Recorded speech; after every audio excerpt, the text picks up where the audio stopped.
हमारे माननीय गृह मंत्री जी ने जवाहरलाल नेहरू जी को कोट किया।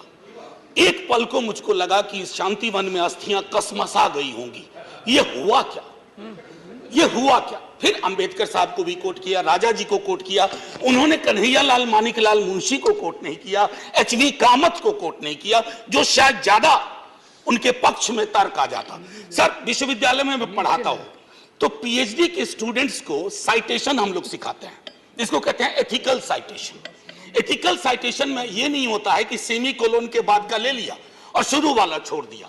उदाहरण के लिए कहता हूं कि आज तक इस दुनिया में सबको लगता है इस देश में कि मार्क्स ने कहा था कि धर्म अफीम है, religion is the opium for masses. Sorry sir, the entire quote is religion is the sigh of the oppressed creature, the heart of a heartless world, and the soul of soulless condition. It is the opium of people. Sir, अब इसमें क्या किया हमने? सिर्फ opium वाला line निकाल लिया और मार्क्स को कह दिया कि धर्म विरोधी था। सर, मैं इसलिए कहता हूं साइटेशन बहुत इंपॉर्टेंट चीज है। बहरहाल जवाहरलाल जी की अस्थियों को मजा आया होगा, जहां तक मुझको लगता है शांतिवन में।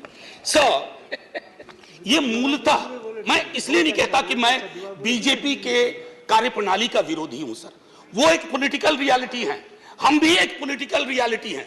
हम शत्रुता की जुबान से हमें एक दूसरे को संबोधन नहीं करना चाहिए, ना सदन में ना सदन के बाहर। साहब, हम इंडियन मुजाहिदीन नहीं है साहब, हम ईस्ट इंडिया कंपनी नहीं है, हम वो भारतवर्ष हैं जिसको महासागर मैंने कहा, और उस महासागर में आप भी हैं, हम भी हैं। हम और आप एक दूसरे की कीमत पर नहीं है। तो सर, मैं ये कहना चाहता था कि ये प्रतिगामी बिल है। सर, आपको घंटी नहीं बजाना पड़ेगा, मैं प्रॉमिस करता हूं, पक्का उसी में खत्म कर दूंगा।